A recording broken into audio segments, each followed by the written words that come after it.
not doing enough to cut that one out. And we'll see what we end up. Still got Rel open and available, which has been a really high priority. Kai'Sa as well has been an early first pick. Renekton, Poppy. Azir would be pretty good for Faker on his return. He's somewhat known for that champion, I would say. Yeah, a little bit, yeah. I do like the Nico ban. Oh. And first pick, Aatrox. Okay. This is what This is T1's read. To see, I think Aatrox is super broken, but Quantum Freak's happy to answer with Renekton and Rel. And this is the sort of top lane matchup you want, you know, Renekton against Aatrox, both top laners just going in. That is what you really like to see. But I think Aatrox will be such a monster if he is not kept down in this one. And obviously the Rel can be flexed into the jungle, so Quantum Freak's got a lot of options here. Yeah. T1 could lean into a Kai'Sa pickup, could lean into an Azir pickup, a lot of options in this situation. Looking towards a Jace, this might suggest a Maokai jungle pickup to pair with it. It's a really common pairing that we have seen. When one is taken, it's often the other as well. Yeah. There are actually a lot of AP things, champs that are beginning to pop their heads up. You know, the Lilia with the Rod of Ages and Overheal builds coming in as well. But yes, it will be the Maokai that does come in. Totally forgoing the Kai'Sa priority here in this one so far. Yeah, we got the Shiv changes. I'm not sure how much that is going to do to really hit it, because you can still, you know, auto the Shiv and then Q and clear up the way pretty effectively. Obviously, the lower health the minions are, the more damage your Q does with the execute. So it's looking like Quantum Freaks are still pretty fine with the Kai'Sa, and they will lock that one in. So a lot of dive threat from Quantum Freaks, and T1, I feel like the Jace Maokai adaptation was like, okay, you have these short range picks, you want to go in, you want to go hard, so we're going to pick like a long range poke champion mid and a very defensive jungler. So there's very much a difference between the styles of how these teams are going to team fight. Yeah. I feel like any team in Korea, LCK or Challengers or otherwise, if Jace Maokai are available and they don't see any stronger picks, they will pick it together. And we have seen this a lot. As Braum is going to get banned, so no chance for the...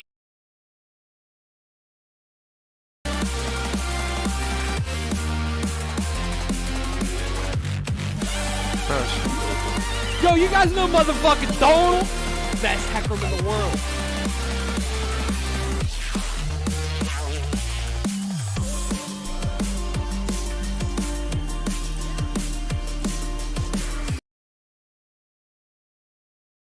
Does Guma play any... Can't they just play Varus Rakan? Isn't it fine?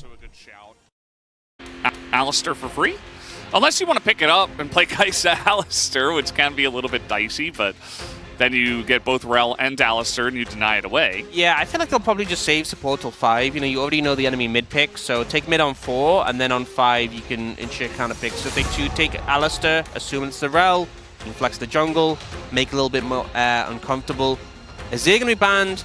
Doesn't really fit with Quantum Freak's comp, but still just a super powerful champion. And to be honest, Azir kind of just does it all. The fact he can dive in as well makes him pretty potent. Well. You know, okay. Do you see that one pick and the 0% win rate?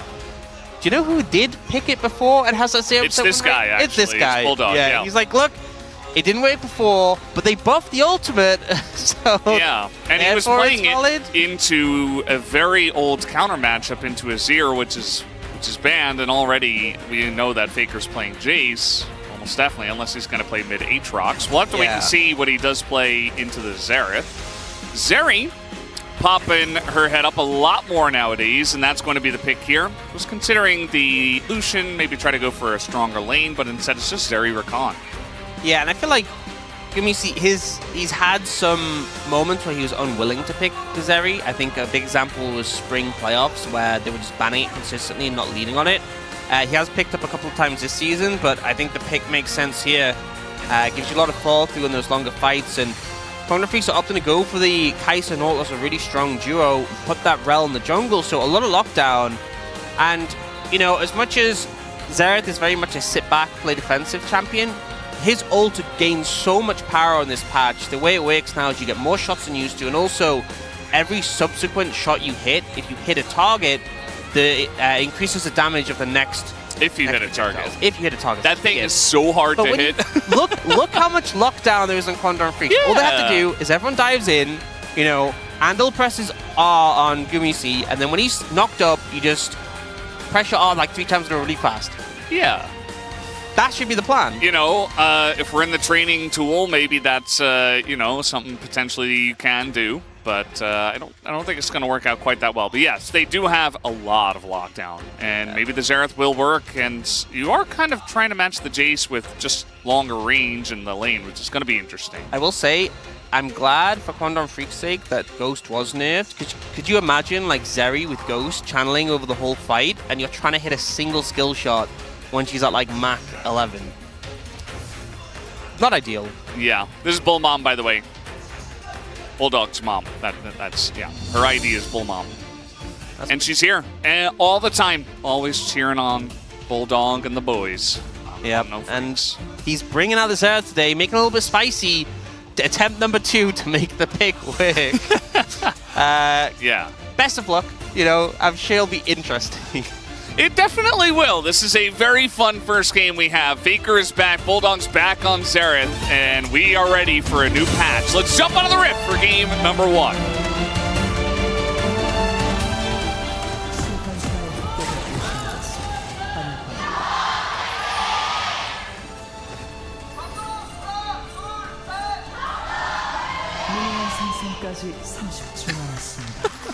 I feel like there was one person that was, you know, trying to make up for the little bit of a deficit, you know.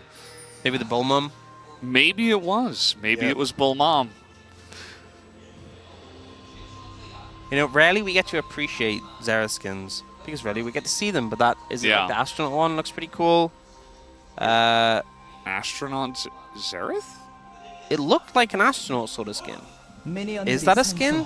I'm going to be honest, I don't sort of keep tabs on skin releases, and I haven't seen Xerath in a while. So I mean, there's the Astro line. I mean, there's Astro Nautilus.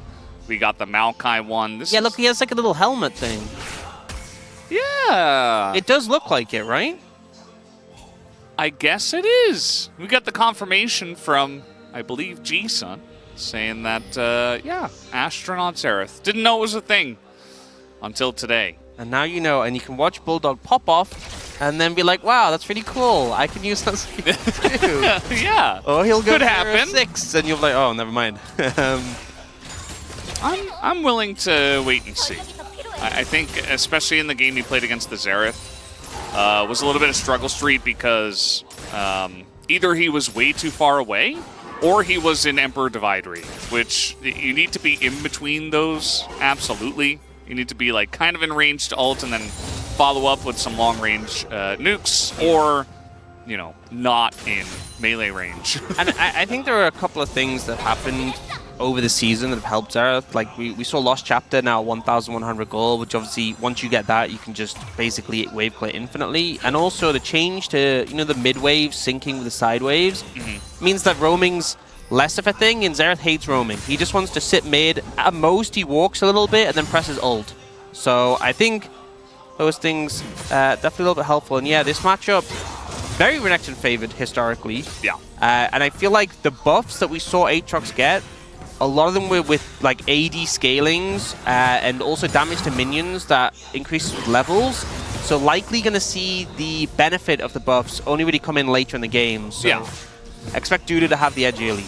Absolutely. I mean, if you guys watched Challengers, you would have seen us cast the first game of Aatrox on this patch in Korea, and it kind of got boomed by a Renekton. Lane did get a lot of jungle attention, but especially early on, you can struggle a bit into this matchup, so we'll have to see if Zeus can pilot this one well enough to get to a late game stage where we can see the Aatrox big buffs. Now, they are big buffs, yeah, but we need to kind of get to that place where we can see them be a thing. I think it helps when Dudu takes a tower hit just to balance it out a little bit. Also on the receiving end of some rough trades. So I think Zeus is doing pretty fine so far with how it's been going, but expectation is you are going to struggle. You can see he's already fallen down in terms of farm, about 5 behind. Yeah, a little bit. Always, you know, obviously with Faker making his way back in here, want to check in and see how he's doing. We saw a lot of Jace from Poby. And what a matchup to test your return, where you have to like dodge like constant skill shots. Yeah. Just really making sure he's like, what did Bulldog mean by this? Is he like trying to put the pressure on? I don't think so, but Yeah, it's funny you do mention it. Because not the easiest one. Xerath's support is quite popular in Korean solo queue, as the hook is going to land here onto Keria, but he is Rakan. Ooh, that minion blocking the W. Definitely helping the trade, but realistically, I mean, I feel like it's difficult to find too much pressure here unless a mistake happens from T1. And really, it's going to come down to Youngjae. If Youngjae can make an impact on the lanes, because I think once you start layering that extra level of CC, that's where you really have kill pressure. But the Zeri Rakan, both so mobile, so hard to pin down. Ooh, really nice double knockup does come in here as Root goes in onto Keria. Tons of damage already done into Taeyun. Yeah, and he's sitting on some biscuits. Andel's hook was blocked there. Oh, Dudu. You're not supposed to take the tower hits. He's really trying to put on that pressure, Ox. Really wants to win this lane, as now we got a gank coming in as Guma's going forward, always has the wall to dash away from. Keria, though, doesn't really have a friend to dash towards, as it will be just Keria losing his flash. Nice gank down on the bottom side, but Taeyun did have to use his as well. Yeah, and honestly, Taeyun's flash being burnt is a bit rough. Like, I think he just over-tunneled on the kill and thought he could get the angle there, but still a solid gank from Youngjae, and hopefully we get the opportunity to see that returned on and punish that lack of flash, but otherwise, you kind of just traded 1-for-1 in terms of summoners. Yeah, kind of a good idea, but the execution not quite there. Something we've seen many times from some of our weaker teams here in the LCK. Top lane seems to be going fine. Plated Steel Caps picked up early for Zeus. Iron Spike Whip for Dudu, who's trying to rush into the Gore Drinker, and then almost definitely Sterix, which did get buffed, as now big trades again in the top side, but yeah, Zeus is handling it just fine. Yeah, he's holding up. That's all he really needs to do. Bulldog now has access to his ultimate, so I think if any skirmishes break out in the river, that's kind of the concern, is that like if you layer the CC of Youngjae, Andal, and then the ult on top, very quick just to blow someone up. So I think T1 need to be a little bit careful about that, especially since, you know, even Keria on the Rakan without flash is very squishy. Yeah, it's going to be interesting to see how that one goes. Kind of used to seeing Guma on the Xayah. He's been playing quite a lot nowadays, but not Xayah this time around, so even less safety. As mid lane, just a farm fest so far. Kind of what you can expect. I mean, especially, you know, Murktread's picked up here first for Faker. You want those tier 2 boots to dodge a lot of the skill shots, but also a lot of tenacity for just look at the enemy team. So Faker just wants that. And obviously with Lethality Jace, you don't need like attack speed or anything like that. So just the right pickup here. Lost Chapter, as you mentioned, a bit cheaper, is picked up here for Bulldog. Yeah, and it looks like we're getting Shiv coming out from Gumisi still. It'll be interesting to see which champions are like adopting the Shiv and which are gonna like move over to Kraken Slayer. And whether like the Kai'Sa will still remain on like the AP build or transition a bit more to AD. I think here, soon it's gonna be Kraken for Taeyun. We'll see like the Navori come out second, which has been a pretty strong build, and obviously that flexibility is a big reason why she has been so powerful. Yeah, I wouldn't mind if he still went for kind of the Shiv AP build, just because it is so strong. Even with you know, the Shiv changes, especially you get huge amounts of poke. You already have a Xerath, but then you're kind of indexing a bit more into the AP, so it takes a little bit of the power away from the Xerath. So I could definitely see both sides. We'll see where he does go in, as Dudu, speaking of which, is going into this fight. Zeus in a little bit of trouble, does go for the World Ender, still holding on to the flash, and he will have to use it here towards the end of the tree. Yeah, and Dudu playing that really well, getting the initial dash and just staying right on top of Zeus, where you can't really benefit many of the sweet spots or create distance. Now, T1 starting up this Hextech Dragon, but with Quantum Freak's jungle on the top side, should be able to get it pretty uncontested, and it'll just be a trade of objectives on the opposite side of the map.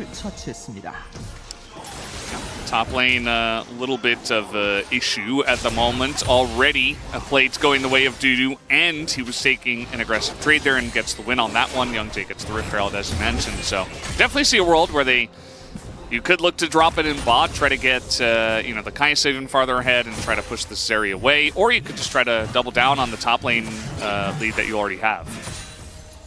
Yeah, I think honestly, That would make a lot of sense to me. I mean, I think mid tower could also be a good one, but I guess we'll just see how it plays out. But going on in, but Andal is here, and Faker extremely fast. With the fancy feet. Yeah, he does have phase rush and tier 2 boots, so he just runs in. He's like, oh, okay, now I'm running out. How broken is movement speed? It's pretty good. Yeah. It's a pretty good stat, yeah. Especially to like skill shot champions. Can't complain. Yeah, I think... Oh, Dudu looking again for heavy trade. Yeah, the root gonna miss as well. It hits the Q3, but Dudu still ambling forward. Here is Owner gonna flash onto the right side of this one. Is Dudu in a bit of trouble, but a very nice Magnet Storm trying to save his top laner. Is Youngjae with the flash. Easily comes in. Owner picks up first blood. And now Youngjae is just on the run. He's not gonna be able to get away from this root either, as you know, pretty tanky with the bombies, but still the advance comes in, and that is a kill given over to the Aatrox. And perfect timing for Owner to turn up. You know, no ult from Dudu meant that he was super low in HP, couldn't pop that ultimate for the extra health and go back in. And the damage from the sweet spots from Zeus is just disgusting. And that's the thing, you hold them in place with the Maokai, you hit the sweet spot, and it was just doing a ridiculous amount. Yeah, and it immediately, like in one play, shores up any issues you had in the top lane. Yeah, I think Zeus will be fine now. And you know, flash here to try and get towards his jungler. But Owner actually saves the root here, gets the lockdown, and then that sweet spot there just doing so much. And Youngjae as well, looks like he's going to be able to get out. But we get the final root coming through. And again, this Aatrox, he has like 3 longswords. That's all he has. He's doing so much damage. Well, he's got more than that now. He has, what, a total of 5 built into various different items. And, yeah, I mean, again, like, this Aatrox now is in such a wonderful spot. Is going to be going into the Duskblade, no doubt, and having a nice amount of fun with this one. But let's see. We do have the Leandry's picked up for Bulldog, so he's picked up his first item very early on as well. Yeah, also going for the early blue trinket, which can help when setting up your ultimate. But I think Quantum Freaks really need this Herald to do a lot, because they're not going to have the most proactive mid. As much as they have proactive tools and the rest of it, like moving Bulldog around is going to be really hard. So I think having impact with Heralds will make a big difference. And the fact that you've lost your entire lead on the top lane isn't going to feel good. We have Dragon in a minute 45 as well. Maybe they could throw it down mid for the Dragon spawn, try and push T1 away. I think especially because with the Maokai, with the Demonic Embrace, T1 getting set up on an objective is going to make it really hard to force them out. Yeah, it's definitely going to be an issue, as here it is, Rift Herald's in mid.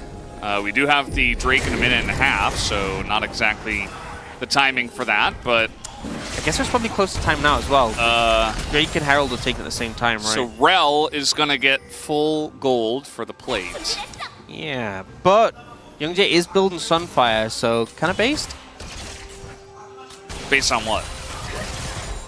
Based on building Sunfire. Oh, okay. I see. I didn't get it. Thank you, Ox.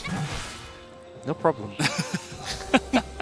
Youngjae, I feel for him. He's trying to, be very proactive with this Rel, and it does have so much gank potential going in now. He's got the Xerath as well. Look at that extra damage coming in from the ult, and it takes 3 people, but they take out the Aatrox pretty easily there. No flash, the World Ender just burned through. Yeah, that's a strategy. Just CC them and let Xerath spam R on top of them. It's a 2-step plan, and it's that simple. They made it work. I feel like Quantum Freaks took a bit of time to really get plays going, but nice that they've given a bit of additional help over to Dudu there. And we saw Zeus actually build Eclipse and go, no, I want the Duskblade. That's the correct option. Good choice. Good choice. So yeah, he just doesn't get to do much. Yeah. Just 100 to 0. I will say, just the damage he's doing with these Qs, it's really something else. I feel like we're going to have a moment where in a team fight, it's like the Shy screenshot against G2. Yeah. We're going to get a moment like that at some point, where he just like one-shots 3 people from Quantum Freak single-handedly, and T1 are really heavily committed to this Dragon. Quantum Freak's just not interested in contesting it, and we actually see Zeus go for a bit of a proxy farm to deny Dudu's push there. Yeah, and you know why they're not contesting it? Because instead of one silly Infernal Drake, they won 4 Cloud Drakes. Oh, true. They heard, they know, oh, movement speed OP. Yep. We need that extra movement speed. The Cloud Drake's going to be stacked up here. Imagine 4 Cloud Drakes, you're trying to hit a Shock Blast, and they can just, like, you know, they can dodge it with run out of the way, start emoting, run back in front, and out of the way again. Like, that's how much time they'd have with all that movement speed. Absolutely. Well, we do have the Shiv picked up here from Guma. Team did go for the Kraken Slayer, so it looks like we will be seeing that 80 focus build from him. The old Kaisa story, and especially when you have a Xerath, like someone who just does upfront huge amounts of AP damage, you don't necessarily need more. So yeah, I think the AP Kaisa is really strong. Not going to like to do it. Just because Dudu's like the only AD on the team apart from Taeyu, and I guess maybe that's the thought process in this one. But I think the AD build's still really fine. And then the Shiv, I mean, we covered it. It was covered at the start of the show by the space, but the wave clears, I think that was nerfed, actually got a buff on the attack speed. So yeah, still a decent item. Owner just gonna elect to flash into this one, and to be honest, I mean, what we saw on the top wave. Top lane, rather, onto Zeus. Maybe a good idea. Yeah, good call, especially with the Nautilus ult on him. Like, I think he actually went and flashed out of vision, so it didn't follow through. But if that had connected, he'd been locked down with the Xerath firing on top. Wouldn't have been a fun time, I think is a safe statement. Well, I do have to say, it hasn't been a lot of action, but T1 have looked pretty comfortable, it feels like, with Faker back in here. We haven't had a real team fight just yet. So not ready to make a full judgment now, but let's see how this one is going to go. As we do have the teleport coming in here from Faker. We do have Quantum Feast trying to make a stand here, but again, this Maokai ultimate is just so strong. The stun goes in on a Faker. Now he's going to be caught up. 2 members in the front line there by the Rel, but the damage follow-up is not there. As Taeyun, Arjun of 5 people gets the kill, and now Zeus says, hey, look at me, I'm Aatrox, I'm back here in the first map here. As he is doing so much, Young is going to be taken out as well. The Aatrox and the Zeri just do way too much in this first fight. And it was actually such a beautiful catch onto Faker for Quantum Freaks, and he ends up going down, but so much is committed to make him go down. So many ultimates, Taeyun ulting in, have to burn both summoners to get away on a sliver of HP, and I just feel like Quantum Freaks, maybe with the return on Faker, focused a bit too much on him instead of the fight itself. And funneling into the Aatrox, not a great plan here. We see Andal actually gets like a beautiful grab here. It looked like Carrier's going to block, but doesn't reach it in time. But like so much is burned here. And then Taeyun, this was just a wrong play. It was agreed for the kill, but you end up losing your entire health bar, and the rest of your team just gets decimated by this Aatrox who, you know, Aatrox with resets is great, but with Duskblade as well, it's the double whammy. No, it's a problem. And fans here very, very happy. Things are going quite well for T1 here in the beginning of this game. It isn't the end of the world, as now we get a little bit of an angle here. Owner without flash, but not going to find it. I do want to hone in a little bit on the people who got kills. So notably, it's the super broken Aatrox and the Zeri. So is this a Xerox moment? Maybe. It might just be. Yeah. Yeah. Yeah. A little bit of an issue, right? Just a bit. We do have 3-1 and 3 now for Zeus. We do have a 201 CS, 2-0 and 2 quick blades finished at 18 minutes, Zeri. Yeah. He doesn't have flash though. That's something. Yeah. And there's a dragon coming up in 50, so maybe Quantum Freaks like, right, they don't have flash. Let's get this Cloud Dragon and get towards the 4 Cloud Dragon Cloud Soul goal. WinCon. Yeah. I'm not sure if they're even going to have a chance to do that, but we do have Guangdong Freaks set up in the bottom river. And, you know, again, they still do have immense lockdown. We've seen many times, you know, somebody's very fed and they just get locked down 100-0 and they die, and all of that gold just goes away. So you still have to be careful about how you will engage onto this one as T1. I think as well, like, they can play a bit with the Xerath, the poke, get some damage down. And if someone is low, like, they don't need to commit so heavily to finish them off, right? Play for the fight, don't just play for the kills. Well, in terms of poke, it does look like Taeyun has taken the brunt of it here in the beginning of this, as he is barely going to avoid that accelerated Chonk Blast. As there you go, second Rift Herald. This is the power of it. It allows you many times to pick up this third Dree. And a big problem is if T1 get on the objective like they are now. Andal, you're not allowed to be there. Okay. Blast Cone, thankfully, is going to save us from any action. I hate action. Oh, yeah. Really bad, yeah. Quantum Freaks, I don't think you can fight this. They're going to give it a go. Faker's getting... Oh, yeah, boy. it's over. You can't. Leave, leave, leave, leave. Gets a huge cheer from the crowd as Faker's doing damage. And, yeah, they're just going to leave. Definitely the right call here. Andal definitely shouldn't be here. Yeah, he doesn't have a Blast Cone in that lane. He's just going to hook away and get to safety. So now they're trying to defend the turret. They have a lot of wave clear with the Xerath. Yeah. What do they mean by this? That's what I was just thinking. I'm not sure, you know. I feel like it's generally speaking my job to interpret. It kind of looks like Keria had like a invisible barrier around him. Like everything was getting blocked, you know? Yeah. Somehow.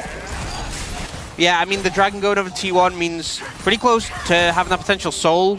So Quantum Freaks won't have too much time, really, to scale up. And they're already 4,000 gold down, so in a bit of a rough position. We've seen the Aatrox pick up a Black Cleaver. He's very strong. It's concerning. I think the problem is, right, T1 put the Herald down mid. Oh, they're looking for Faker here. Yeah, this is... Welcome back. Faker is going to be... Welcome back. It's a lot of R damage, and he's nearly taken out entirely by that. But we do have the follow-up from T1 trying to save him as Bulldog will not go down, actually. Lives just barely under that turret. Well, maybe we spoke too early as Guma just going to... never mind. He's going to hit him with the backside of that W, it looks like. That looks weird. And now Andal is going to go down. So Dudu, meanwhile... had teleported to the bottom lane, and Taeun was mid the entire time. Yeah, make the call. You know what? We don't even want Baron. Let's just go bot, get a tower, mid, get a tower. Baron Schmaron! You know, I think that's an exact quote of what he would have said in comms. And at least they're trading something for that play, but still a devastating hit towards Quantum Freak's chances in this game, with T1 getting that fight and the Baron. And you know, they look for the pick on a Faker, but it just takes too long. Andal has kind of been off this game with those dredge lines. I think waits a little bit too long. Faker survives a bit, but realistically it's this flank coming in onto Bulldog, who just gets chunked immediately. And then, what damage do you have left in this fight? You have 2 tanks. Take a look at this. What is that hitbox? Yeah, that like came out of the wall. What? Yeah. Okay. You know what? I feel like Bulldogs did such a good job of avoiding everything, and then he just got zeried. Yeah. At the end of the day, it's coded that Zeri will get kills. So regardless of hitbox, it will happen, they say. And yeah, Guma's will enjoy a 3rd kill. Bulldog went Rylai's? Is that the build? Well, I feel like personally I'd want a more damage item, like maybe either Shadow Flame or Void Staff in this situation. You know, I think if I look at your composition and think, what is this team lacking? It's not crowd control. it's definitely not crowd control. Yeah, no. Well, speaking of which, they are just going to try to burst down Faker here. Gets incredibly low as the Xerath ultimate will be layered, but not quite hitting the target somehow. Hunter gets back in there. Youngjae in a bit of trouble, and Aatrox is here, and he will take over this game whether you like it or not, as will the Zeri, as they just shred through everybody. T1 way too far ahead. That is the ace, and it might just be the game at this point. With the Baron buff, they're going to try to push into this bottom lane. Yeah, I mean, it looks like the game plan of Quantum Freaks is kill Faker, and then they achieve that goal, and they're like, okay, where do we go from here? They didn't think they'd get this far, and T1, the rest of the team, just absolutely decimate them in return. Yeah, and not much they can do. I think some close health bars, but or death timers rather, they're still gonna go for it. We got a TP in here, 23.5 minutes, and with Baron buff, T1 have enough to push into the base and take game 1 in dominating fashion. Yeah, I mean, there was a couple of moments towards the start of the game in which Quantum Freaks looked like maybe there'd be hope, and then that top lane play, they lost out there, and it was kind of game over from then onwards. we got the fans doing a fan chant. They are excited. They're hyped. You know, Faker returned. got bullied by Quantum Freaks, targeted with every ultimate, but they won, and that's the important thing. Yeah, I mean, he did his kind of traditional, at this point, faker maneuver, where it looks like he's getting caught, and sometimes it's just him getting caught. Sometimes the entire team is right there to back him up, or they're getting an objective. This time everybody was there. They capitalized on Quantum Freeze trying to go for the 3v5, and they take a Baron and win the game. That's the difference. When anyone else does it, it's just dying. Yeah. When Faker does it, it's dying with style, you know? No, it's calculated. Oh, yeah. It's a calculated risk. Yeah. Faker didn't end up doing a ton of damage, but he did do critical damage onto Taeyun on that dragon fight, which actually pushed them away, which was very good. And honestly, Faker wasn't the star of the show no matter what Quantum Freaks were engaging on. It was actually the Aatrox in this area this time around. Yeah, I feel like the big thing for T1 in that game was damage to Nexus, in which they completely blew it out of the park. Well, they certainly took it from 100 to 0 in game number 1. The damage to Nexus. The health is gone as everybody's really excited. T1 gets the win. Faker gets the win. We'll have to wait and see what happens in game 2, guys. We're going to take a quick break and come back with the space and see how they break down that game number 1.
나 테리터 끝났는데? 모모만 던지면 될 듯?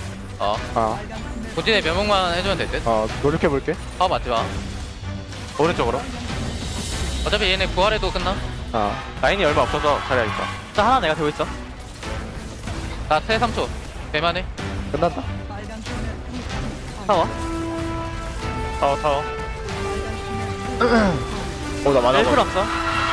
나이스.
Welcome to the space, ladies and gentlemen. I'm once again Atlas, joined by Wolf and Chronicler, and we're here to break down game number one.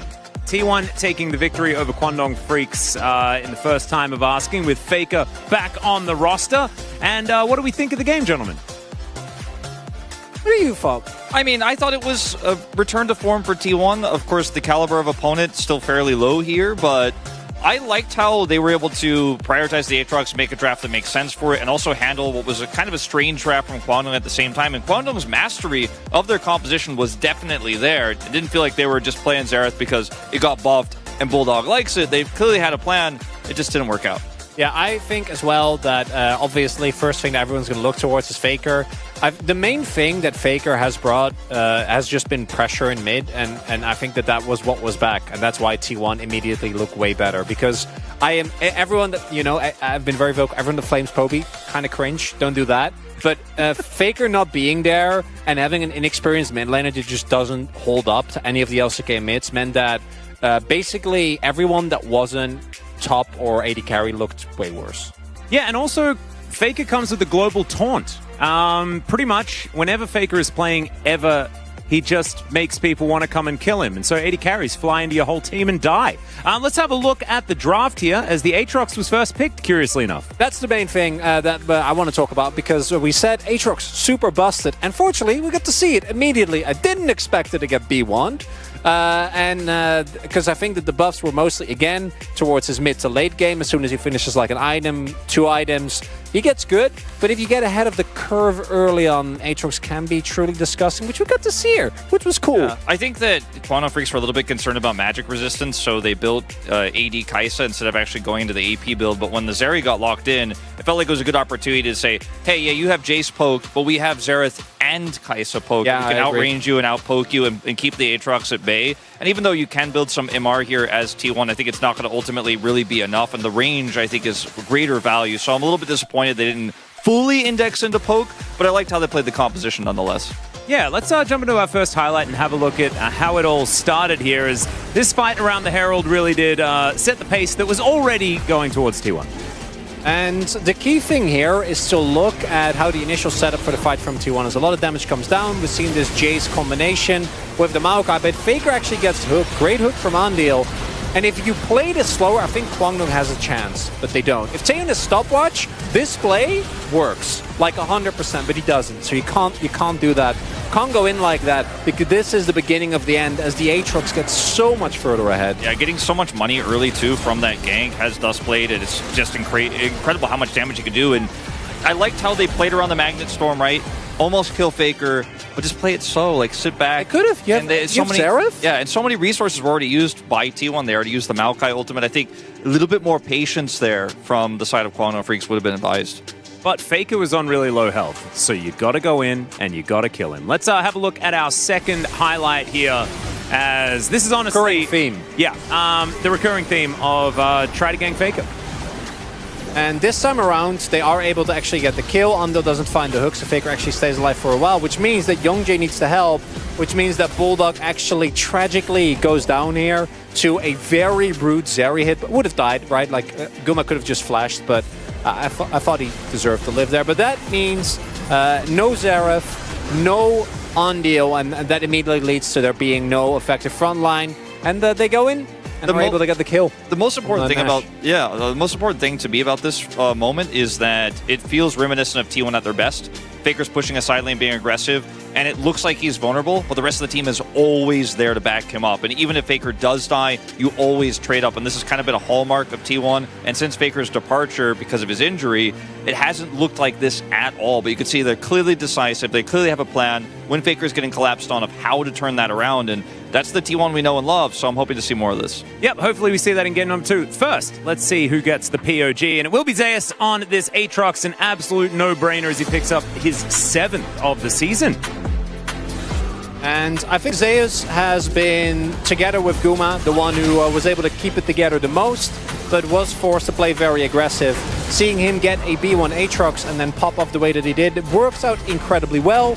Owner also deserves some credit for being able to set him up, but it was mostly him in the team fights. Actually being able to utilize the lead on a champion that is so inherently snowbally ends up working out immensely. Great use of the Duskblade in these fights as well. Yeah, just flashing forward to get the kill, to get that Duskblade reset. Really well played. I think that this may be a sign of things to come for this week and playoffs of how strong Aatrox is, because Zeus isn't even our most known Aatrox player, as we mentioned in the pre-show. But I think it's probably... I think it should be a sign of things to come in Game 2's draft as well. Yep. A couple of owner enjoyers here as well, as the jungle was pretty pivotal in making sure that the Aatrox did get ahead. Kind of respect it, although I do think that the Aatrox was absolutely massive. Now 6-18 against Renekton as well. Cool stats here in the LCK. Let's throw it back to the casters, get into game number 2.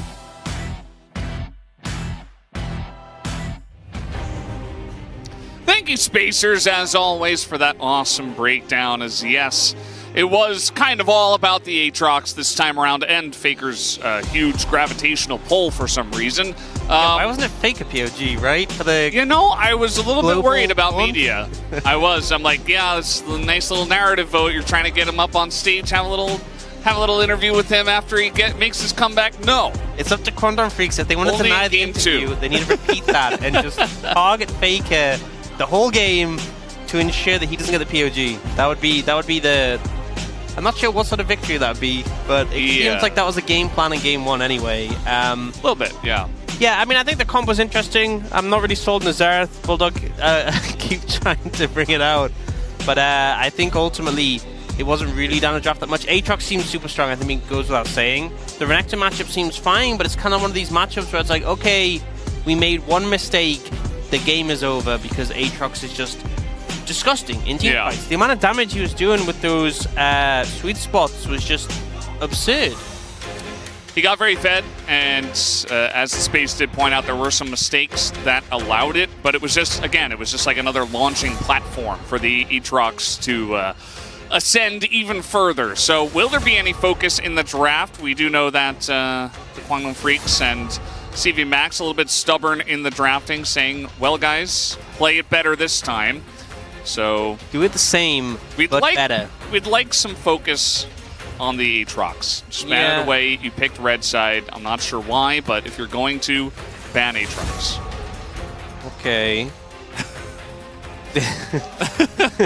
It's going very similarly to last draft. Please? No, they did first pick it last time. I think they'll do it again. Same ban so far. Bans. This is the one, right? You can switch the Nico ban to the Aatrox right here, and everything will be different. Yeah, well, you got what you wanted. Who could have seen this coming? Yeah, actually, I've got some notes here. Could we have expected this? Oh, this is the game 1 draft where the exact same thing I guess they're just running it back. Yeah, just play it better. But just don't die a single time to Aatrox. Yeah. Just play it perfectly so that Zeus can do nothing in the game, and you should be in a fine spot. Yeah, Dudu took too many tower shots. That was the problem. You know, that must be it. Don't do that. Don't do that. Now, jokes aside, Guangdong Freaks' execution, it wasn't perfect, right? It was pretty far away from perfect. So, you know, as Wolf was saying on the space, and this time they're even going to I think prioritize the Xerath and not pick the Kai'Sa. The theory behind it is if they leave the Xerath, it'll definitely get banned. I mean, the Kai'Sa will probably get banned here, but if they're so focused on making this composition with the lockdown plus Xerath working, you probably just have to take the Xerath here. Now, we saw one example of the Xerath kind of working, and that was kind of it. Why are you banning Nautilus then? That was one of the key pieces to make the Xerath work. Look, I don't have the answers, man. Yeah, me neither. I've been casting these drafts for many years. But yeah, I even still don't have the answers. It's interesting as well that T1 ban Rakan themselves. I mean, that's probably a response to the Nautilus, right? Which makes more sense. They don't ban the Xayah this time, though. Interesting. Yeah. What do they mean by this? Also, maybe they just pick up a Zeri for themselves and try to deny it away, but then you're leaving the Xayah available for Guma. Yeah. So, what exactly is the plan here? Do they pick the Xayah for what? Because it's strong? Doesn't go very well with your comp. Viego. Yeah, I guess maybe they're thinking that. I mean, I'm not sure how. I guess the Viego would make sense because it felt like they were getting that initial kill, but didn't have the follow through in the fight. So maybe T1 thinking Viego would be a good adaptation. So after you get that first kill, you have the momentum in the fights. That kind of makes sense to me. And also maybe the plan from Quantum Freaks is to put that role support, given that they've been banning a lot of these supports out here. They will go for the Zeri this time. I think Guma can go, Kai'Sa or Xayah, both work. We'll see what he opts to go for in this situation. Yeah. Another thing we have been seeing a little bit is trying to go for kill lanes with Lucian. Lucian Braum was the worst version of that. But, yeah, you can just pick the OP Kai'Sa. Going to pick up the Alistar this time. And Kai'Sa Alistar will be the lane, trying to target out what seems to be just a Rel in general, but also could be in the bottom lane. Does this force Quantum Freaks to put the Rel in the jungle? I honestly think like the lane matchup between Alistar and Rel isn't actually that bad. I think it's definitely playable. So. Uh-oh. We got Smiles. Yeah, I think this makes Braum pretty good and Alistar pretty good into the composition T1 have. So favoring a better matchup in the bot lane in return for putting the Rel into the jungle, which... I mean, I don't think Rel in the jungle was really the issue with last game. I don't know. I don't think there was... I don't think draft was really the issue last game. Not really, no. Maybe that first pick T1 we're able to have. Again, yeah, that definitely is a sticking point. Everything else, I'm like, okay. I mean, I can kind of see where you're going with this, but yeah, giving over the Aatrox twice in a row. Yeah, and also we saw Quantum Freaks kind of losing out in the Poke Wars because of the Shock Blast. Now there's a Kaiser as well. So, and on top of that, you have heavy AD solo lanes, like with a lot of damage output. So Gumayusi will be going the AP build. Yeah. I think it goes without saying. So now you have to dodge the Shock Blasts and the Void Seekers. Yeah, I mean, as the game comes along, it kind of feels like T1 were given the Omega Exodia draft on 13-14. That's what I would say. They get Aatrox, but not only that, they get Maokai, Jace, and Kai'Sa. Yeah. And Alistair is like, he's quite good. Yeah, I feel like... I mean, he's good. You know, it's early to call it because it's day one. Series 1 of the patch. But maybe in like a few days, we'll look back at this draft and be like, how was that even possible? I don't need a few days. You ready to call it now? I'm ready. Okay. I'm ready now. Yeah. I mean, I think it's a fair statement. Maybe if they got Nautilus as well, that would make this like the best. I think Alistair in the matchup's pretty good. Yeah. A lot of positives. So I think from what you're saying, you're leaning towards T1 a bit on the draft. Just a tad, just a smidge. Yep. Yeah. Let's hop on the rift for game number 2.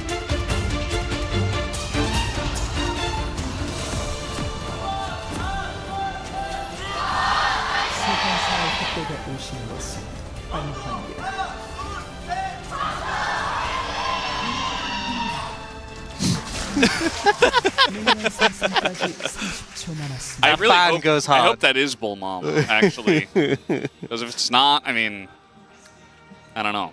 A lot of passion. You know what? Any Quantum Freak fans watching, that's what you have to live up to. That's the standard that has been set. And it's pretty high. It's a pretty high bar. Oh, Bulldog, I think he landed the initial skill shot. Yeah, got that little bit of first strike gold. All right, let's go to game 3. Money in the bank. I'm pretty sure he went Comet last game. How much first strike gold do you think he got? 5? Well, you get the 5 by standard, so maybe like 8? 7. 7. I'm going to say 7. But it's rank 1 W, right? So... Oh, he did it again. 6. Yeah. 6 seems to be about right. Yeah, you don't get much. This early in the game, you don't get much gold from like the percentage of the damage you deal. It's mostly like just procking the 5 gold constantly. Unless you're Annie. True. That's a different story. Anything interesting here? We do have Scorch once again. No futures market for Bulldog. Just pretty standard kind of Korean pro gamer stuff. Yeah, I think the one issue I have here is that Quantum Freaks really need to be getting on top of the backline of T1 is super important, and it's going to be so much harder this game when you don't have so much engage and you don't have the Nautilus and the Rel, right? Braum obviously far more defensive in that regard, so... But it's engage Braum with Qmax. Oh, okay, yeah. You should know this by now. It hits me so much every time. Yeah. Well, I mean, yeah. It is kind of interesting. I mean, you don't have to play extremely aggressive. It's not quite the same version of the draft from game 1. The adjustments kind of made it so that, okay, we do have some later game scaling and some ability to play just kind of front to back and protect the Zeri and Xerath with this composition. So if you're looking towards the positive aspects of what happened in this draft. I just think it's going to be really hard because you'll set up to fight and you'll just get spammed with projectiles until you have to recoil, and then you won't really get to fight, you know. Assuming T1 play out in that manner, but I think something we can look for is maybe some early momentum on the back of like the Rel ganks are strong. We're seeing a repeat of that top match, but this time Judu hasn't taken a tower hit yet, so yeah, that's an improvement. It is. He's doing just fine. He's learning. It's level 3. And the mid lane going, just about as well as it did in game 1. Honestly, going better for Bulldog, I feel. More skill shots landing, it looks like, This is nice. We get a repeat solo lane, so we can just very much analyze every second that goes by. Yeah, every difference. As okay, gonna hit the Q3, but due to his in behind, He still has his W. Is using the minions. Wait, he still has his W and he didn't use it. Yeah, it's not that strong of an ability, right? He could have just walked up and powered W. I don't know. Yeah. I'm not a top laner, you know. True.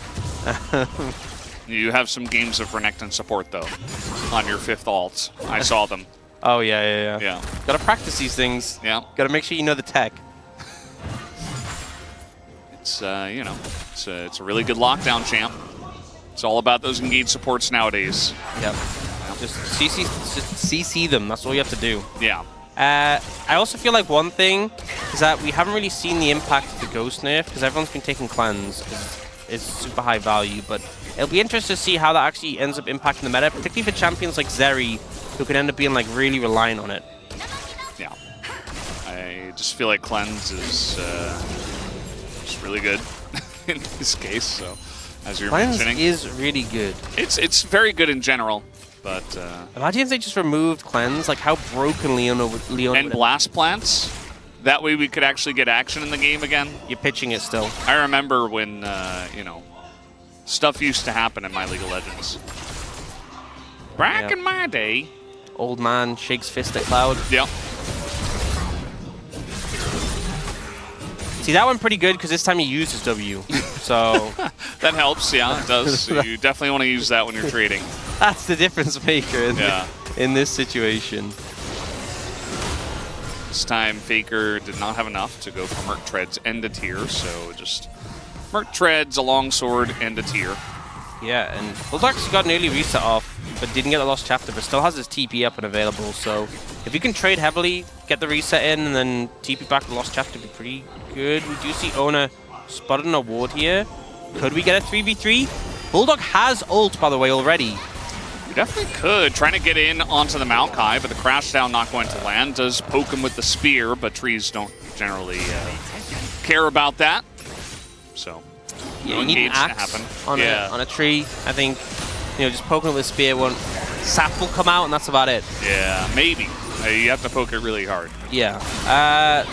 Not the best engage. Oh, okay, Carrier gonna get Taeyoon back in. That camera work was also pristine. Taeyoon in a lot of trouble, used both summoners and still was not able to get away.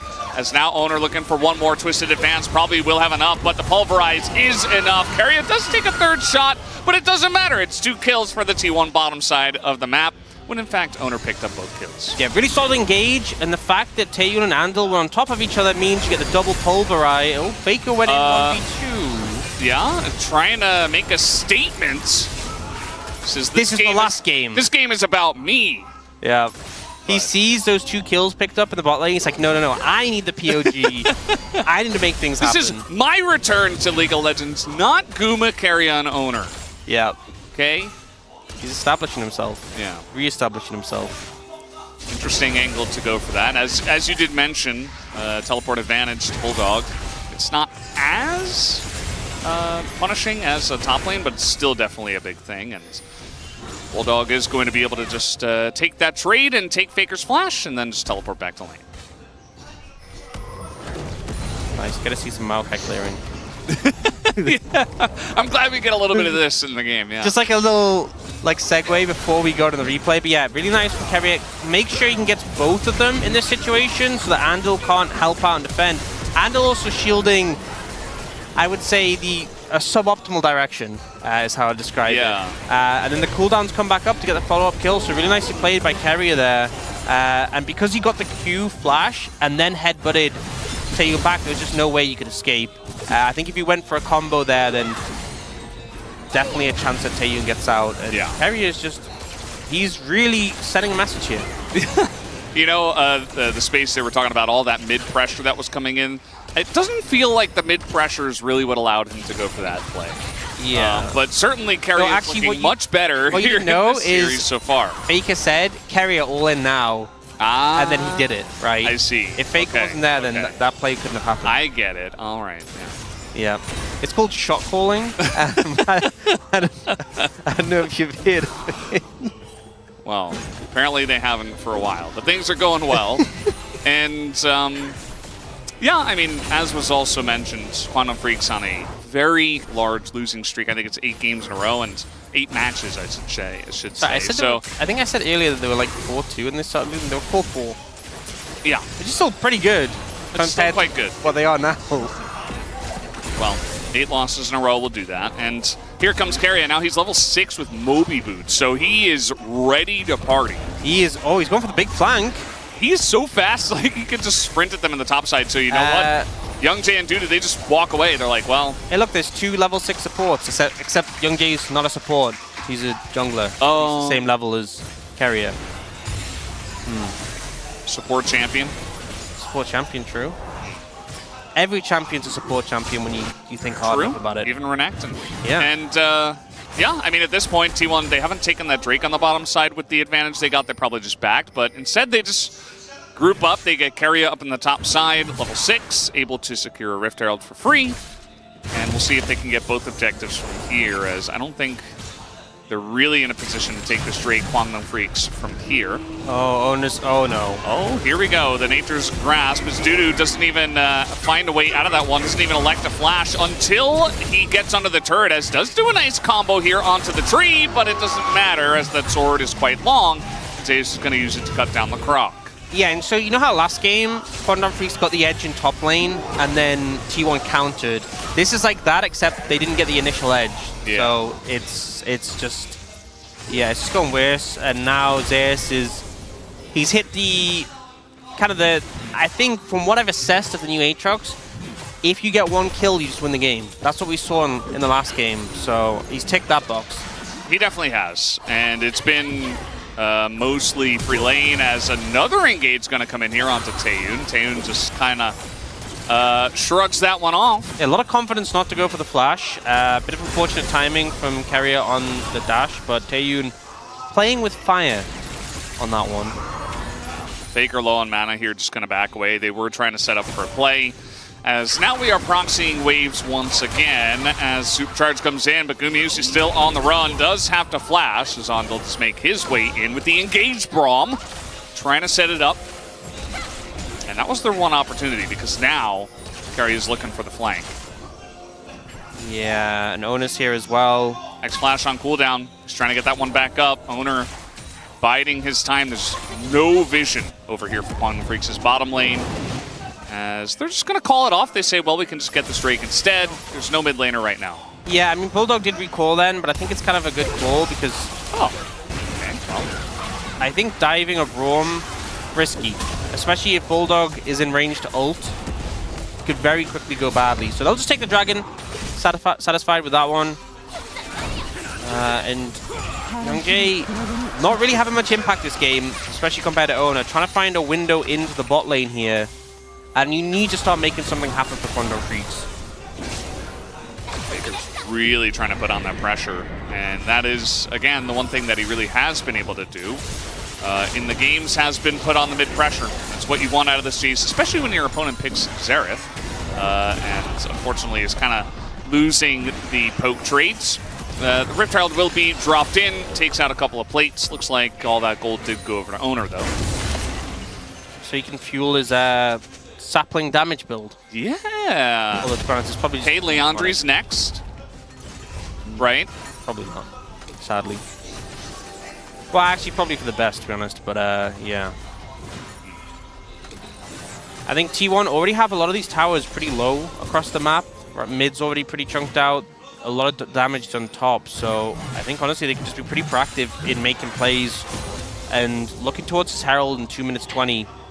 Carrier with those Mobies is kind of unleashed from bot lane. With the Shiv already picked up for Guma, very easy for him to wave clear and just play pretty independently even without Flash, so Carrier can just go where he pleases.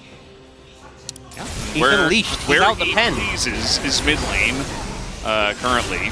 Just hanging out, being a force on the map. It's really what you want to do with a lead like this. Is Kaisa will be fine.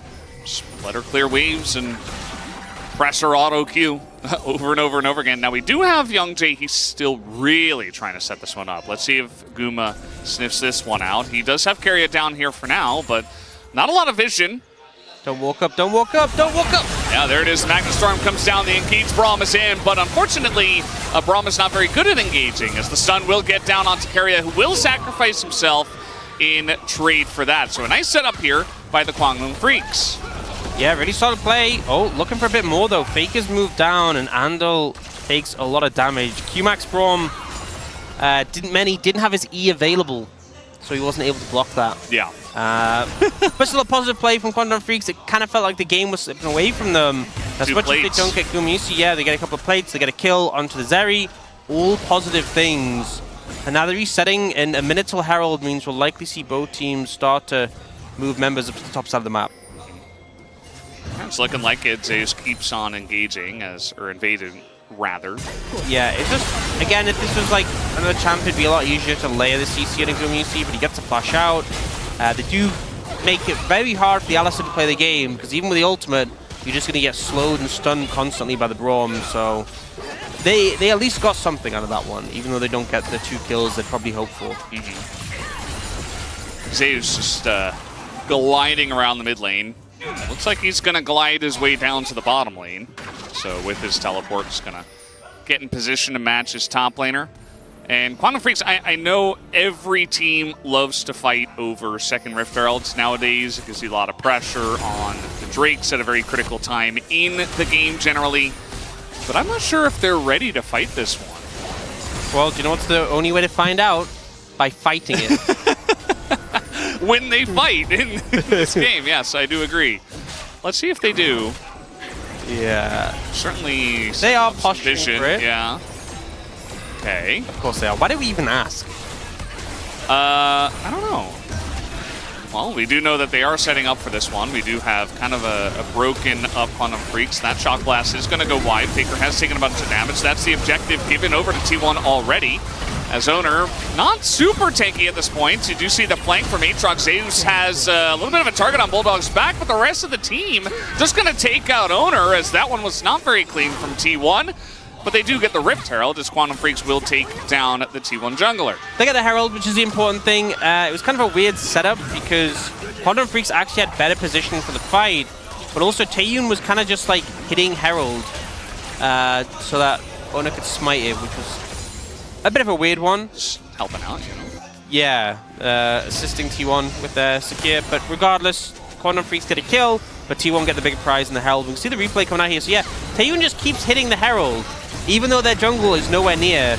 And he keeps hitting the eye as well, specifically. And then here, the thing is, Zeus is so far away, and he does find this flank onto Bulldog with a stun, blocks him, and it's only the tanks left in the mix. Like, Faker and Guma had to back away, so it was a very split and disjointed fight from T1. And I think because Zeus got stopped on his flank, he couldn't come in to pincer. And it really meant that Quantum Freaks could enact their plan sooner.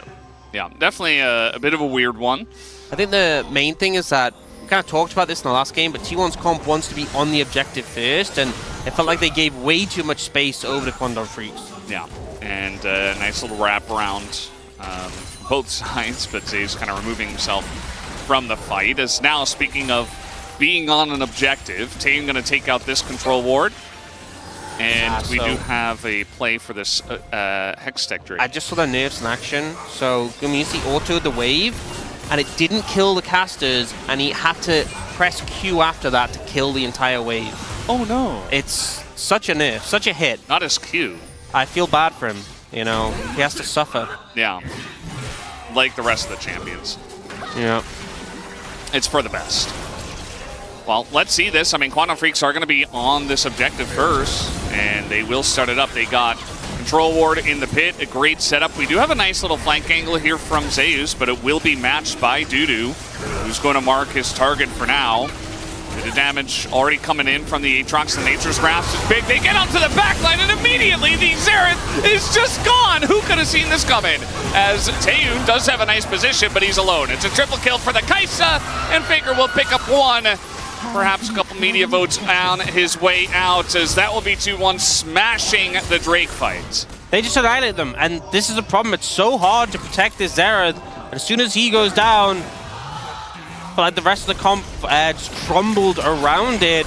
Taeyun did get a chance to ramp up and just decimation in that close clump there. T1 finding a beautiful engage, will get the dragon, and are now 5,000 gold in the lead and picking up towers across the map. Looks like they might be breaking that lose streak. Yeah, it's looking pretty likely. I mean, as you mentioned, a couple of angles, Nature's Grasp, Xerath just useless in this fight. Obliterated.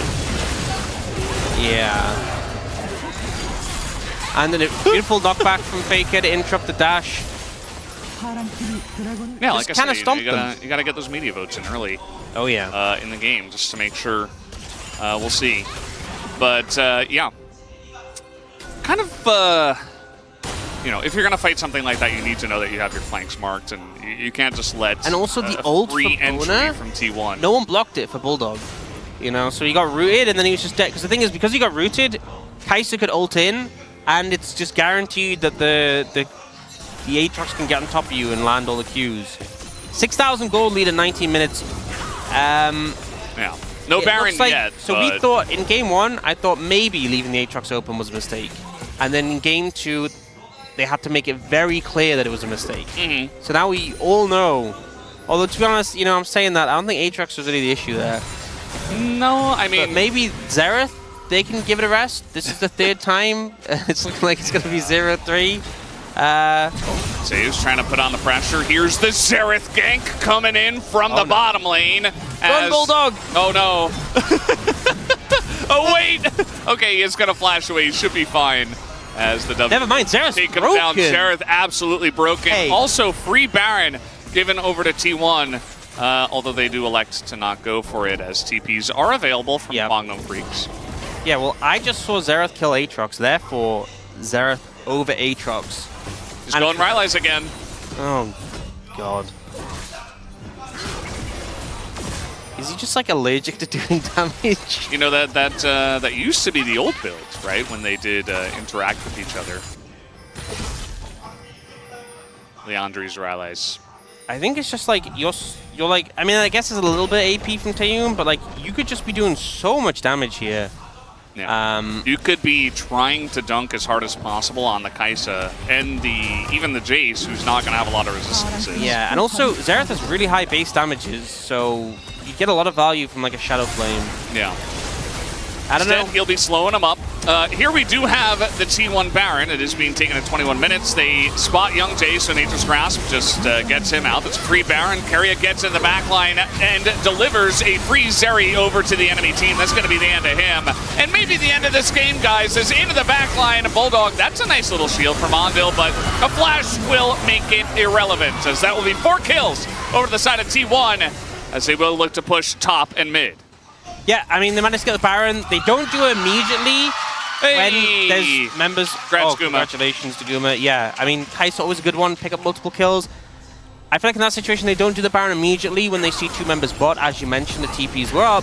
They simply wait for Zeus to respawn so he can be on a beautiful TP flank. And Quantum Freaks try to push up. The Maokai being piloted beautifully by Ona uses the ult to ensure that Young Jay can't get in. And then they just capitalize. Very smooth sailing. Honestly, this game has felt super one-sided.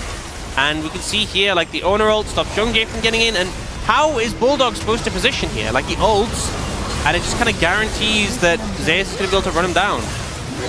Yeah, and you've got an Alistar in your backline, and then even behind the Alistar is the Aatrox in your backline. And eventually, I mean, again, we can talk about the draft all we want, and it was a huge gap to the side of T1 in favor of them, and they're using it very nicely. They're engaging onto that squishy backline. There's not really any protection here for Quantum Freaks. Braum is not going to do anything.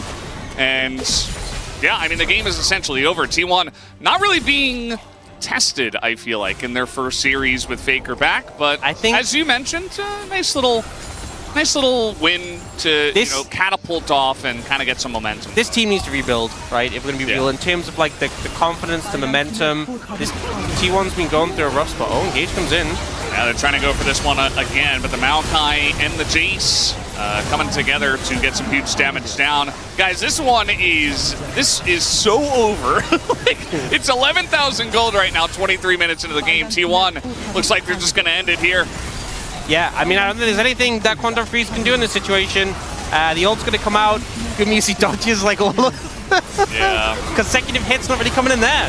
No, and neither is Dudu. He's going to go down as, yep, that's going to be the end of it. Flashing on top Where of does Zeri go? Taeyu, and he just disappears as Faker will pick up another media vote on his way out. We are done here 2-0 as T1 will take down the series. And as I was saying, this team does need to rebuild that confidence, that momentum.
I do not tolerate cowardice.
sapling.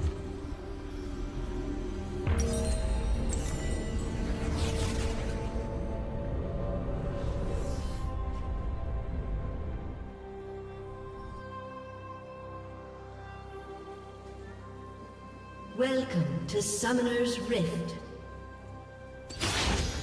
We must pull up our roots. Darkness corrupts the land. 30 seconds until minions spawn.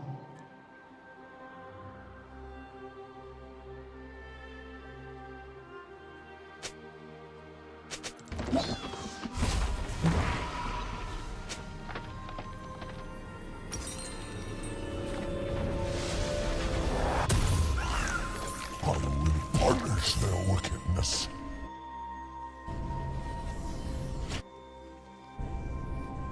Minions have spawned.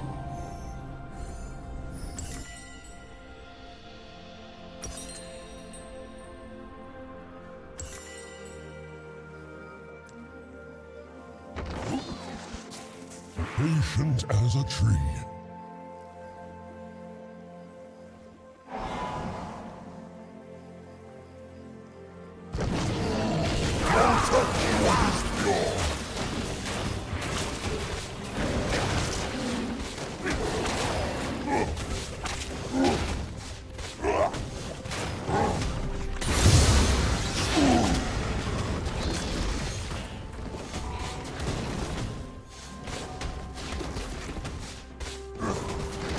Vengeance may be hollow, but so is my trunk. Stand back!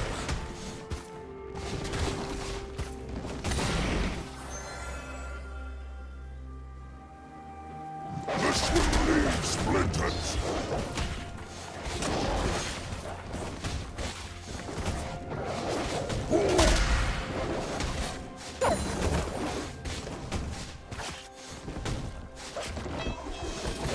It is in my nature.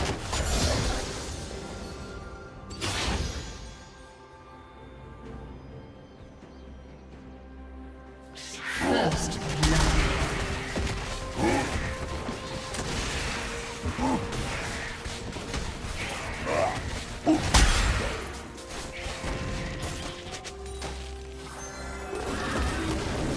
Once more into the grass.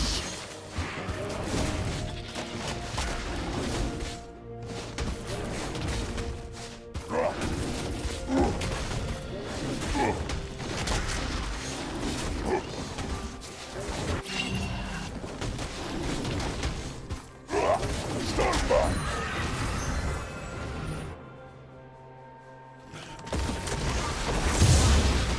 This will leave splinters!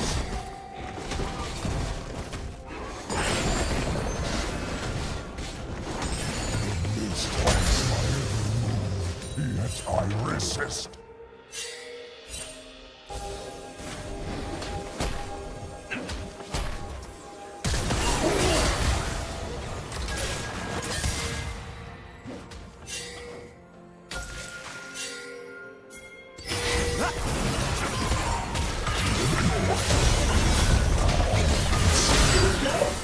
An enemy has been slain.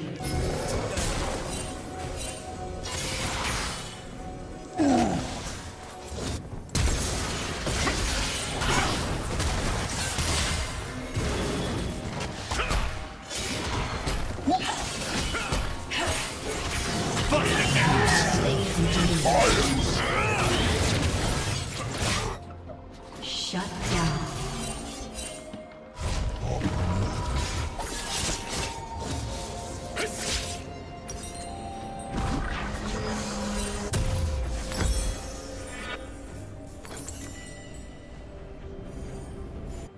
The idol is over.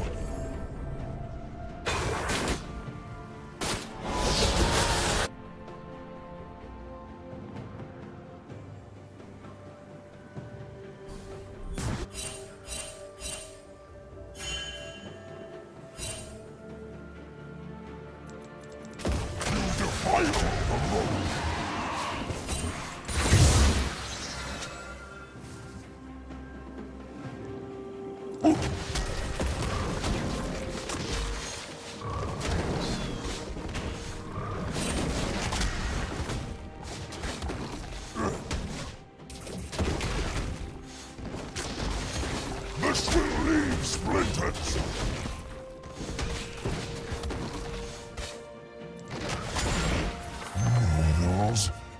irritate me like an itch beneath my bark.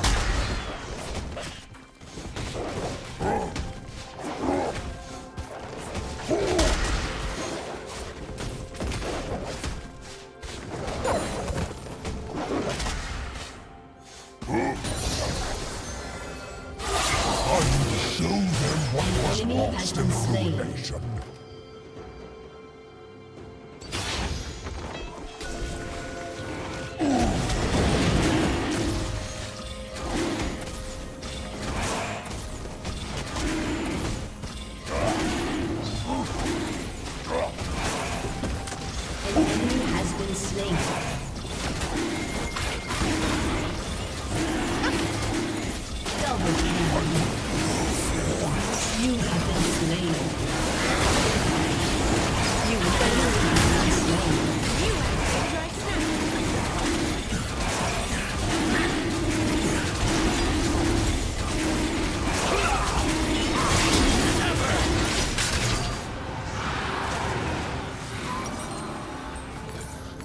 Once my limbs reached for the sky, now for the nearest mortal neck.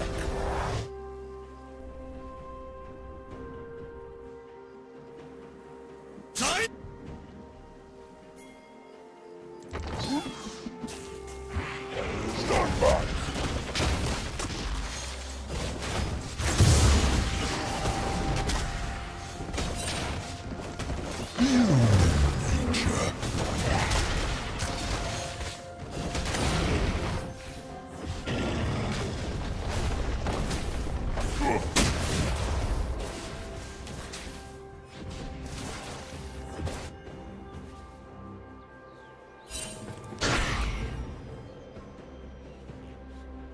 They trample life.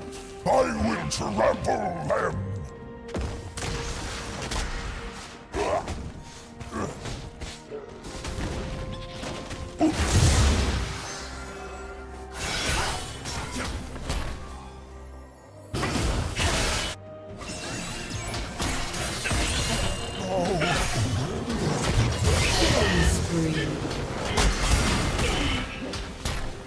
An enemy has been slain. Away, my An son. ally has been slain. Stand back!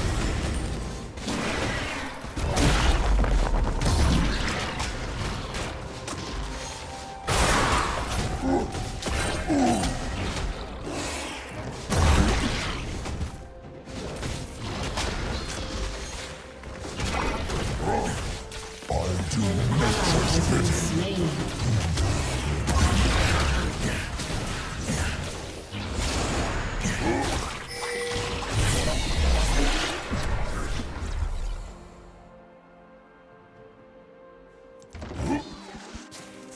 One with nature. Listen.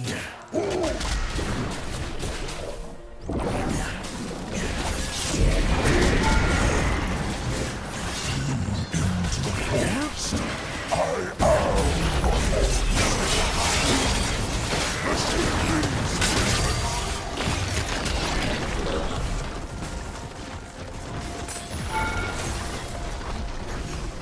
Okay.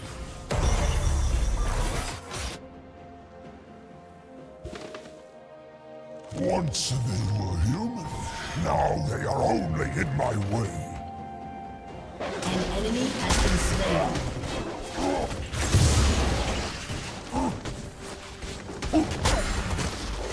Killing spree. Shut down. Rampage. Give them room to spread their wings.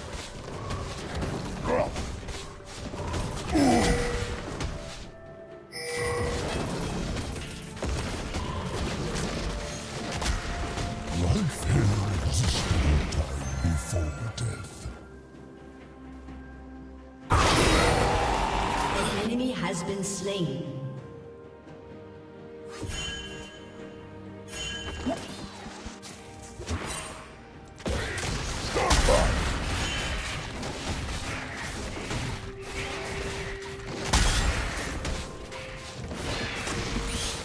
I once had peace. It is better to have purpose. This will leave splinters.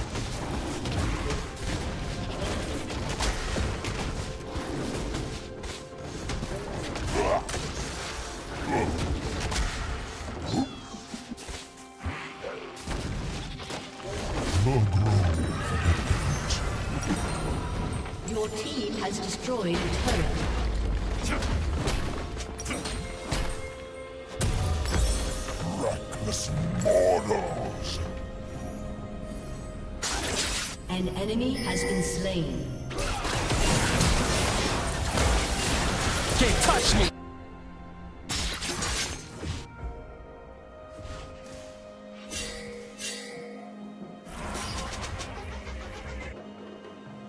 I cannot stop.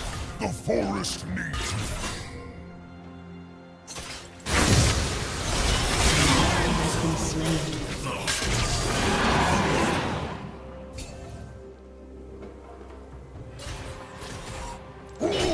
Cut through lies.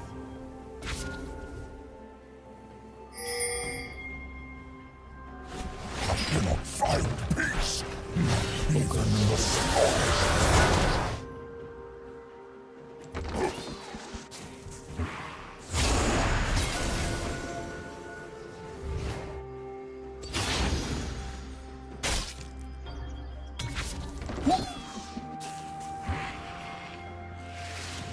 It was a mistake to harm you. You will share their doom. Hold rank before rank. Unstoppable. This will leave splinters. Shut down. So much life stolen.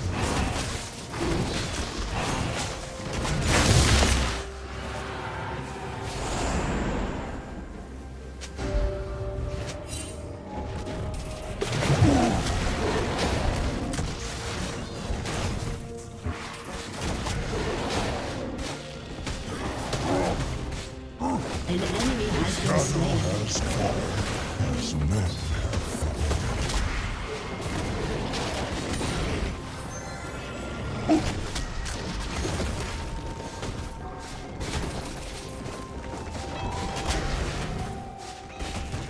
An ally has been slain. Turret plating will fall soon.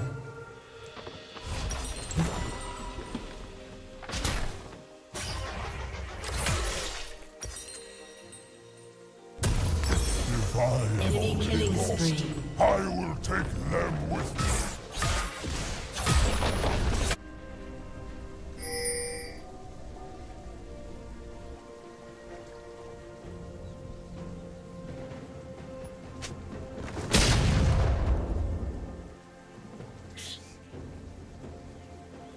Fight for the saplings.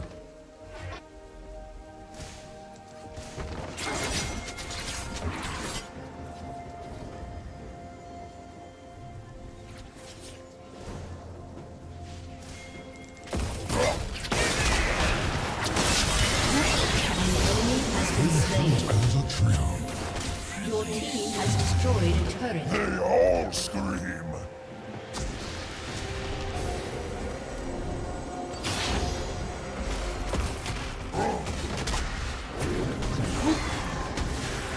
See the forest is closed. Stand back.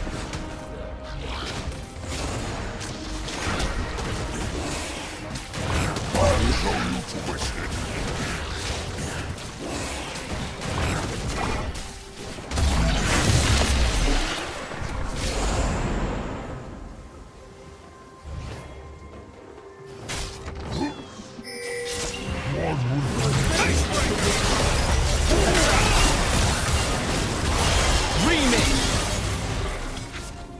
Enemy rampage. What have you Shut wrought, down. mortals? What have I?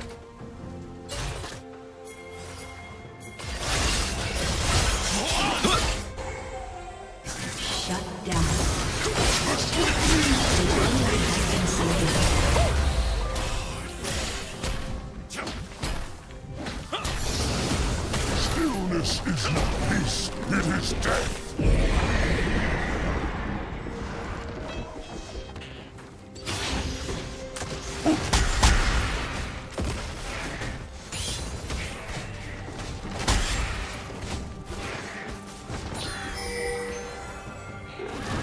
Your team has destroyed a turret.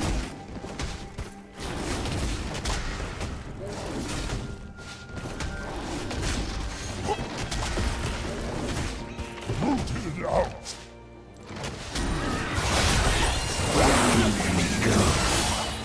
Shut down.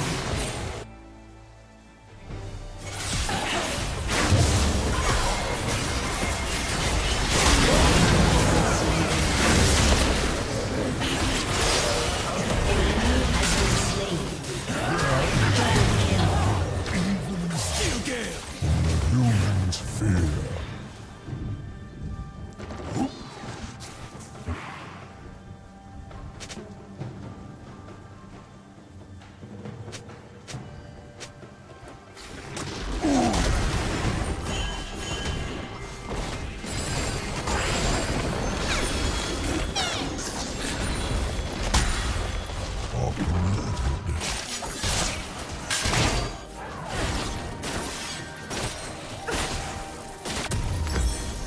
My heartwood is pure.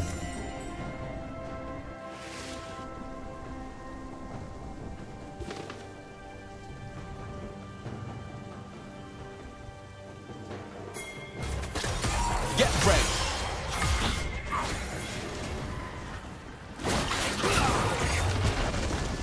Check this out.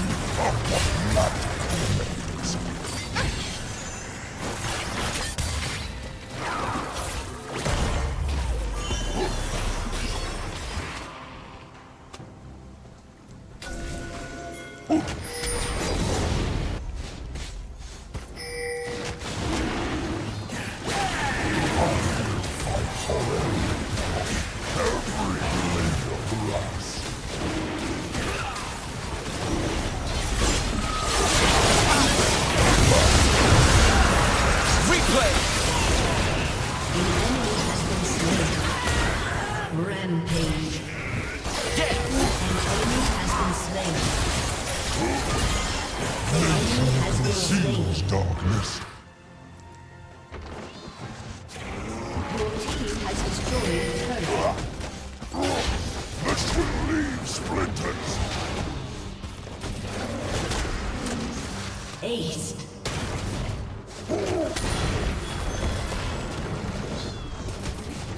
Your team has destroyed a turret.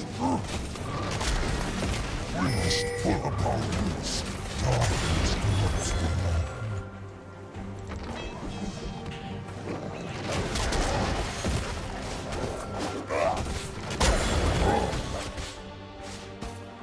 Stand back.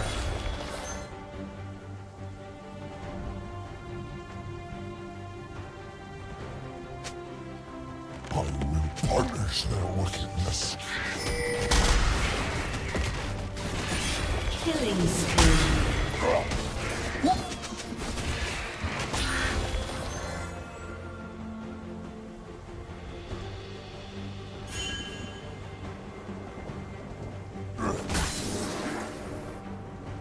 There is life still untouched by the mist.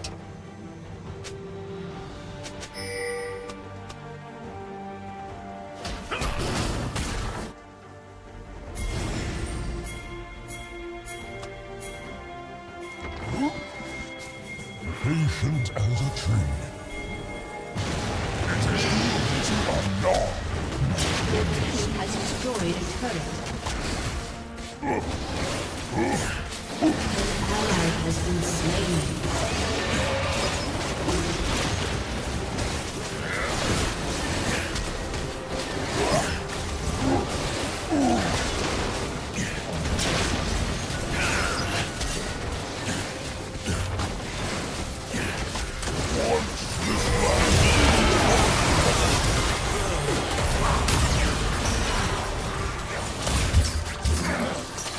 Your team has destroyed a turret.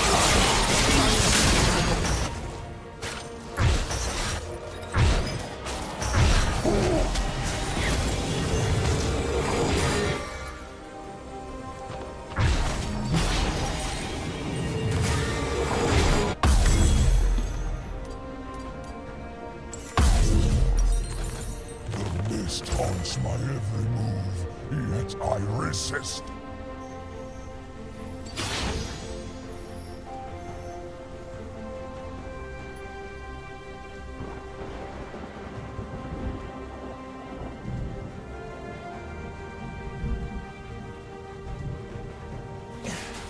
Living or dead, you are all the same.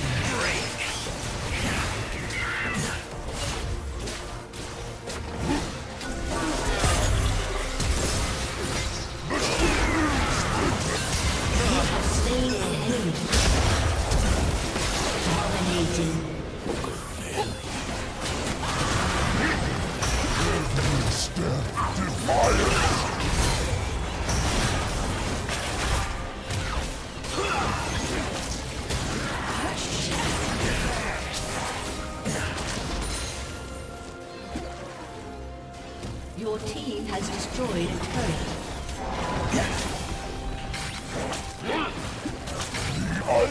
Your team has destroyed an inhibitor. Your team has destroyed a turret. Your team has destroyed an inhibitor. Godlike.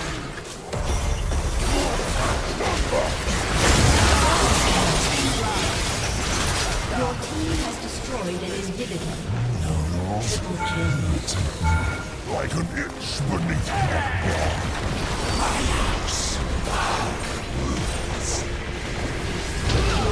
Has destroyed a turret.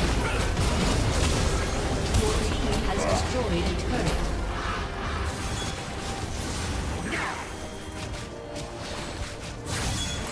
I will show them what was lost in the ruins. A summoner has disconnected. Victory!